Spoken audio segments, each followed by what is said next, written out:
This week on Full Circle Florida, scandals, showdowns, and rising tensions. Congresswoman Sheila Sherfilis McCormick steps down before punishment could come down, facing fraud accusations and possible prison time. Now a wild special election shaping up, and yes, one of the early names includes the former frontman from 2 Live Crew. Plus, new allegations and bitter feuds involving Florida Congressman Corey Mills, raising bigger questions about conduct and credibility.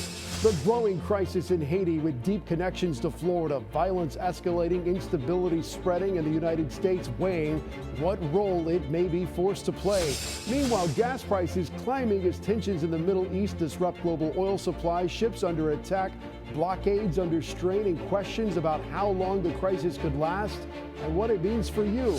Plus, the high-stakes race for Florida governor, big money pouring in, and the fight for the political middle heating up. And our deep dive this week, the Cuba crossroads, the past, the present, and the future. We sit down with a Florida voice, closely watching the island's next chapter and what it could mean for families, politics, and the future of the region. The Havana gamble President Trump seems willing to take. Welcome into Full Circle Florida. Let's get started with our political analyst, Dr. Susan MacManus. And let's start with Virginia voters. It has ramifications for Florida. They voted in Virginia to pass essentially redrawing the congressional maps there in Virginia. What do you think this now means for Florida maps here? It's a little confusing. Obviously, they would like to, the Republicans here, like to redraw it and gain some seats.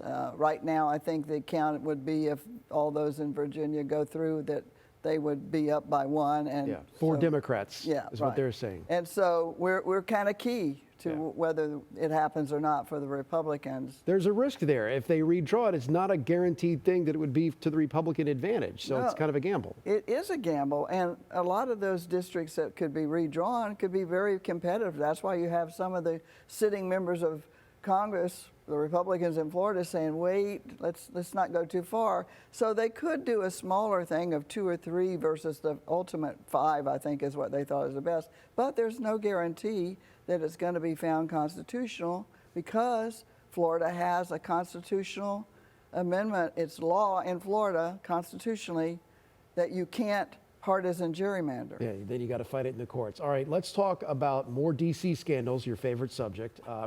This time with Florida connections, though. Representative Sheila Sherfilis McCormick stepping down before the House could formally sanction her. Ethics violations, fraud accusations. She faces prison time, potentially. Who are the early front runners to replace her? And I saw this under the category of you can't make this up in true Florida fashion. One of them is the former frontman to the 90s group 2 Live Crew, Luther Campbell. Where do you see this going? Well, there are 3 names that are widely touted. One is a former mayor down there who only lost to her by a few points last time, and some other local types. But there's in total 6 right now that have already filed before this happened. But now it's an open seat, which means you're likely to have even more candidates enter. Corey Mills, this feud between Nancy Mace from South Carolina, Corey Mills, who represents the 7th Congressional District in Florida, that's Orlando, DeLand area. He's facing all kinds of allegations, including from a woman who says that he assaulted her. There was a 911 call. Is this political theater, or does this reflect some sort of deeper fracture within Congress? And I think people at home have got to be asking themselves after last week with Swalwell and Gonzalez, Democrats and Republicans, who are these people? How do they get elected? Well, all of this has come to a head, so to speak. And what you have is what we saw with the Gallup poll of late that shows that only 10% of Americans have any favorability feelings about Congress at the moment. And the fact that these kinds of things are erupting everywhere, there's a second side to it. Why can't Congress police itself? Because they have the power to remove someone who doesn't do the right thing. It's interesting, because there's no HR in Congress. Right, Somebody exactly. talked about that this week. Where do you go to if you have a concern? So, you know, that's, and I think a third thing is that they feel like there's this double standard, that these people can get away with things and not go to jail or not be fined and keep their position, whereas an average person, if they were charged with the same thing, would be in jail or a heavy fine. Let's talk about Secretary of State Marco Rubio. Add to the list of responsibilities that he has. I don't know, I guess he doesn't sleep, but He met with Haiti Prime Minister this week in D.C. Gang violence is escalating there. You know, everyone's talking about Cuba, but are we missing what's right in front of us with Haiti? How serious is this? And the U.S. has to decide how much do we get involved here. It sounds like Marco Rubio, once again, is having to be the bridge between chaos and reason. It's a really big problem down there because violence and rape are occurring everywhere, even against people that are in office, that kind of thing. It's a serious thing. But we also have to add to this whole discussion, this is a concern of the United Nations. So the United Nations and the U.S. are trying to agree to put together a task for a force to go down there to help clean up and stabilize. And we are tied in a way to Haiti through the fact that we have the largest Haitian population of any state, huge population, just like Cuba and South Florida, you've got a large Haitian population. Yeah.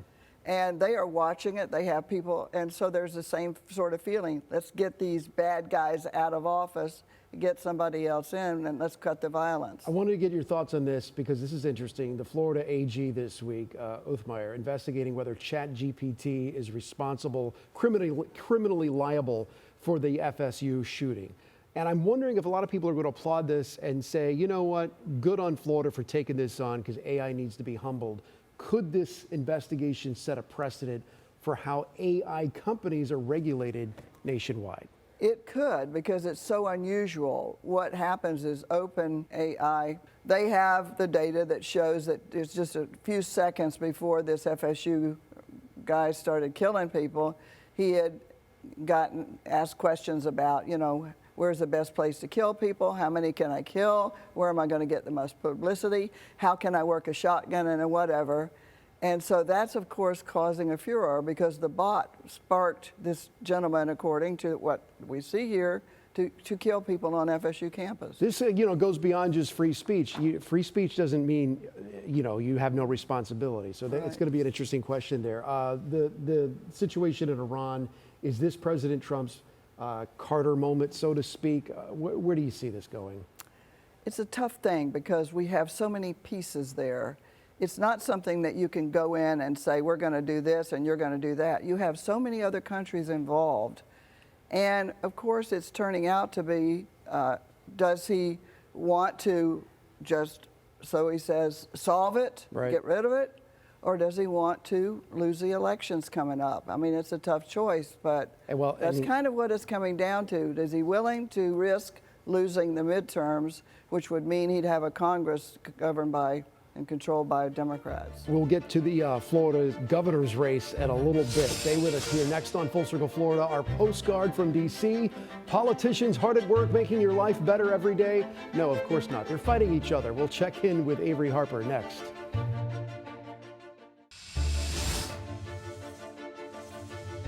Let's bring in ABC News political director Avery Harper joining us from Washington. Avery, 6 months out from the election that's going to decide who controls Congress, Republicans in both chambers are tied up in these intra-party fights over surveillance powers, voter ID, the Homeland Security shutdown. That's still lingering on for weeks now. From your vantage point there on Capitol Hill, how much of this gridlock is impacting the Republicans politically, and what does it signal about their ability to govern heading into 2026? I mean, listen, this is a Washington where Democrats have little power from the White House down to both chambers of Congress. And when you think about midterm elections more broadly, historically, they have been seen as a referendum on the president and the party in power. And so, you know, Republicans are facing historical headwinds heading into these elections in November. I don't think that the intra-party gridlock and divisions does anything to help them with voters who are going to be casting ballots closer to home. We do know that there is little confidence in both parties when you ask voters and when you look at polling across the board when it comes to their confidence in Congress. Yeah, I should mention that Democrats are not immune from intra-party squabbles as well. Meanwhile, Virginia voters, the big story this week, their move to redraw congressional maps. It could reshape several battleground districts. What do you think are the rolling consequences of this decision in the fight for the House and the map across the board? Look, Virginia is just one front in this larger redistricting battle across the country. Now, across 7 states, we've seen the lawmakers there redraw for partisan reasons. We know that Democrats have redrawn 10 seats in states across the country to benefit them, with the idea of trying to elect more Democrats. And Republicans have drawn 9 seats to benefit them.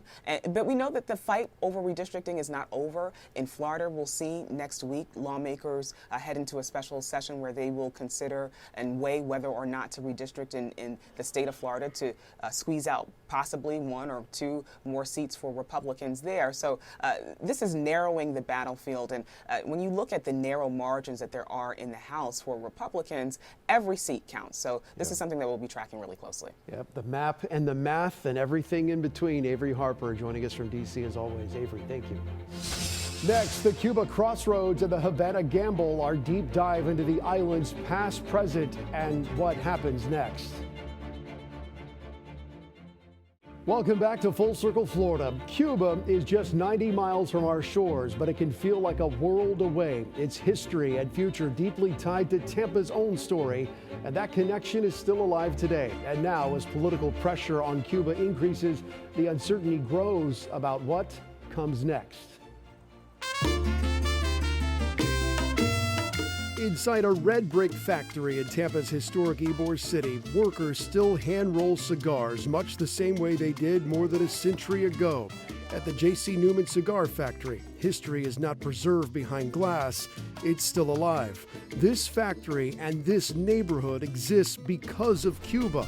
In the late 1800s, cigar maker Vicente Martinez Ybor brought Cuban workers here, transforming Tampa from a sleepy Gulf outpost into a boom town.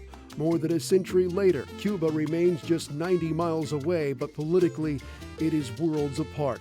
And now, with the new pressure from the administration of Donald Trump, questions about Cuba's future are once again front and center. To understand where Cuba may be headed next, you first have to understand where it's been. That's part of the history of Tampa. And that's why we came here, to the last large working cigar factory in the United States, to speak with Victor DeMaio, president of the Hillsborough County Democratic Hispanic Caucus, a man whose own family history is tied to the very roots of Tampa. You understand Tampa, you have to understand Cuba. Right. We're here, actually. You know, the reason we're here is because of the cigar workers that you're sitting behind us today. You know, you think you know what's going on in Cuba, but you really don't know. But unless you really go there and see with your own 2 eyes what's going on and talk to the people on the ground, you really don't know. After more than 6 decades of U.S. sanctions, the relationship between the U.S. and Cuba remains frozen in time. Now, the Trump administration, with Secretary of State Marco Rubio, is again applying pressure on Cuba, partly through its ties to Venezuela. What exactly is the end game there for Cuba from the U.S. perspective? Do you think we're trying to force a new opening so that we can reestablish a relationship with Cuba? Right. The honest answer is I don't think anybody knows. I don't think Marco Rubio knows. I don't think Mr. Canales, that runs the government down there in Cuba, knows, and I don't even think Donald Trump knows. Having gone to Cuba, being Cuban myself, knowing the people on both sides of the fence in the Cuba issue, I don't see a lot changing. I think, you know, the sad part about Cuba's history, at least for the last 65 years, is that we've had this embargo against this country which no other country in the world has suffered. I mean, I always use the analogy that, you know, China is a communist country.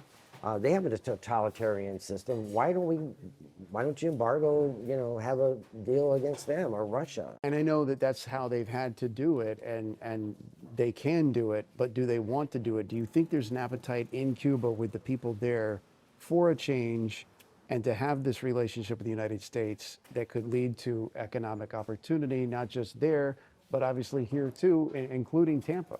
Well, I was fortunate to be part of a delegation that went to Cuba, for example, the last days of the Obama administration, when President Obama himself went to Cuba. And the Tampa Bay Rays actually played baseball in Cuba. And we had a Cuban baseball player on the team at the time.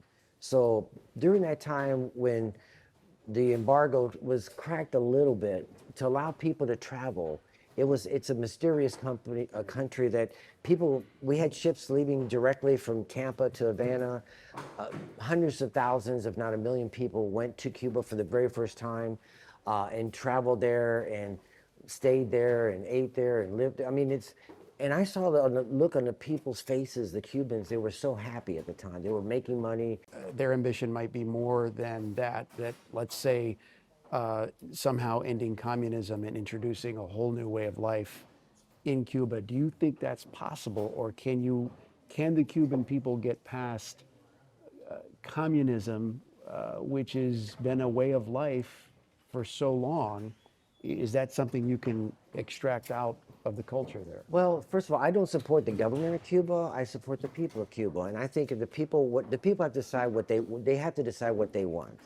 And I kind of, again, going back to the example of China, you have to understand that the people in Cuba are in a system that's pretty much all they know. Right. What do you think the possibility would be, the potential for opportunity? When you look at that in your dreams, what do you see there? Not just for Cuban people, but for Florida as well. I mean, it would seem that Florida would benefit the most to have that relationship. Well, if you dump the embargo tomorrow, let's say you got rid of the embargo, what you have to understand is this: the embargo against Cuba is a U.S. embargo against Cuba. The Cubans want to trade with us. They really do. They don't want this embargo. This is the United States embargo. This isn't the Cuban embargo against the United States. This is the United States embargo against Cuba. So the Cubans, if you go down there, if you talk to Cubans, you meet the Cubans, they want to trade with us. They want to do business with us. They don't like this embargo any more than anybody else. So this embargo was imposed by a lot of people who left Cuba. This is not about freedom. This is about vengeance, trying to get back at losing whatever they lost. There are a lot of people that had business in Cuba. They had property, they had buildings, whatever. So you'd have to let go of some of the past? Yes. Today, the future of Cuba itself remains uncertain. Political pressure is mounting. Economic pressure is growing. But as Victor reminds us, real change, lasting change, can't be forced from the outside. It has to come from within. Our final thoughts on the governor's race when we come back. All right, back here with Dr. Susan MacManus. Let's talk about the governor's race. Big news this week. Jay Collins, the lieutenant governor, said not dropping out. In fact, I'm going to launch a $4 million ad campaign. Then he talked about this Oppo research targeting Byron Donalds, who is sort of the front runner with the Trump endorsement. How much can these revelations or scrutiny of a candidate's past reshape voter perceptions? Do you think it's going to matter? It could, but it's a little early, and he did release a list of like 13 things that he said that are liabilities to Donalds, but that's too much to throw on people. I think it was a little early to do that, but it's a warning sign that he's not quitting. Okay, and no endorsement from DeSantis for Collins, even though he appointed him as lieutenant governor. You're not surprised by that? I'm not, because in the old days, and now we're seeing more of it, people are trying to stay out of intra-party battles, and so he doesn't want to pick sides on any of these candidates. I want to ask you about David Jolly before we go. A centrist, Democrat, used to be Republican. Are we trying to get to a return to center, so to speak, with Florida? He's from Pinellas County, a purple area. I mean, is that his brand? That's certainly one direction, but let's not forget that Democrats, to win a statewide race, are going to have to get a pretty good chunk of these people who are NPAs and minor parties, and a lot of those are young, and they really don't consider themselves too much of centrists. The independent voice. I love it. Dr. MacManus, thank you for being here. As always, thank you for watching us here on Full Circle Florida. We hope you'll join us again next week. Have a great and safe week. Take care.